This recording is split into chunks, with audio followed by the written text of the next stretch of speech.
My name is Kimberly French and I created this channel because I want to make personal finance sexy. It is July 5th. Thank you to all my new subscribers. I have been missing in action for about 4 months, 5 months. I did a fiscal fast February. I kind of fell off, got a little, made a little bit of mistakes, kind of spent a lot of money in February based on Valentine's Day.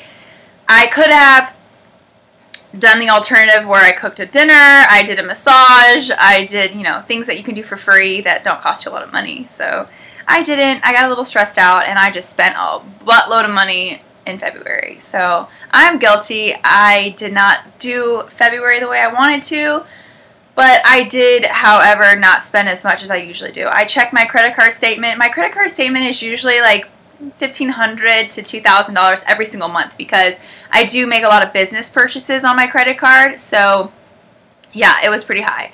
And so in the month of February, my credit card bill was only $300. Like, that is a lot of money saved, I would think. If it's not spent, it's money saved. I'm doing a no buy July, almost kind of like a restart, refresh. My boyfriend and I were talking about, like, our biggest struggle is the fact that we're both pretty messy. We have stuff everywhere, and we spend more time trying to take care of it than we do anything. And so he was telling me that maybe we should get a maid, and I was like, why am I going to pay somebody $50 a week, which it's probably being cheap, or $200 a month, when I'm like, that to me feels almost like if I were to rent a storage unit for $200 a month just to store my crap in. It's like the same concept. I'm still paying somebody to handle my stuff. If I had no stuff, or I had less stuff, I wouldn't spend the money for somebody to take care of it, and I wouldn't be spending the time and the frustration of taking care of it myself. Like, you have no idea how many hours a day, at least 3, I spend picking up stuff, folding stuff, sweeping, dishes. Like, I'm actually in the process right now. I have 4 loads of laundry in the laundry room across the hall, and that's not even half of it. So it's like half the time I can't find something, I'll just go out and repurchase it. If or my bras, they all need to be hand washed. So instead of going and hand washing them and waiting for them to dry, it's like, why don't I just go get one for 20 bucks somewhere and go on about my day? Because people pay for convenience. So I'm doing a no buy July because the reason we need a maid is because I have too much jewelry, period, and he has too much clothes. So what I'm doing is I'm doing a no buy July. I'm not allowed to buy any jewelry whatsoever. If you saw how much jewelry I have, you would probably feel sorry for me because I am a hoarder. Like, I buy jewelry to sell online, and I've been doing this for about 4 or 5 years, but I have jewelry from 4 or 5 years ago that, like, in their prime, if I would have sold it at its prime time, I would have made like $10 profit on each piece. Now each piece costs me $1 or $2, and it's just sitting there, and I probably have 10,000 pieces of product that is not really sellable, and even Plato's Closet doesn't want it. And it's like awesome. There's still like awesome like sideways cross rings, hinge rings, but it's just the market has been absorbed because China is right now, they're on there selling things for like 99 cents with free shipping. And I don't even get it that cheap from them. So it's almost like I don't know how they're not dumping. There's like an anti-dumping law. I don't know how they're not dumping their product in America, because it feels like they are. They're just absorbing the market share. So my industry is kind of a dying field for me.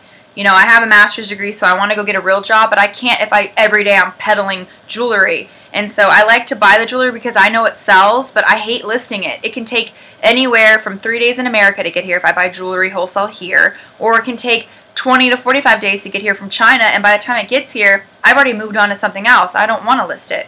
I don't want to pay somebody to organize and take care of my stuff, because it's like, I don't want to do it. I don't want to pay somebody to do it, so I'd rather just get out of here. I was watching a lot of no buy July videos online, and 99% of them are people that don't want to buy makeup. I guess we all have our muses. I tend to buy thrifted clothes, or I tend to buy jewelry. I'm going to spend this month not buying anything. I promised him that we will, by the time that we've had our 1-year anniversary, which is in like 2 or 3 weeks, that we will have the living room a little more empty of not my jewelry, and so that we can have a TV on that wall, so we can actually use our living room as a living room versus it being my office full of crap. We all have our muses. Mine right now is jewelry, so I'm doing a no buy July, no exceptions to the rule. I've seen people that say, oh, if I run out of mascara, I'll buy mascara. If I run out of lipstick, oh, I can buy it if I run out. No, you can't. There's only like 30, not even 30 days left in the month. Like, go without. Like, so that's what I'm going to do. So no buy July is no buying any jewelry for me. No buy July for you can be whatever it is. If you buy shoes, like you're a shopaholic and you buy shoes, go in your closet and pick out your top 5 favorite pair of shoes and get rid of the rest and tell yourself you're not going to buy any more shoes this month. That's all it comes down to. My jewelry is my business, so like I can't just throw it all away like I really, really, really want to.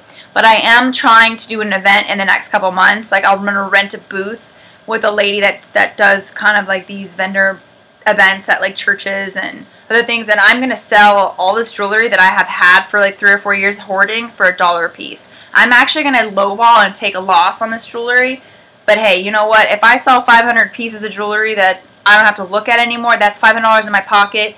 That frees up some space. That frees up some more money for new inventory.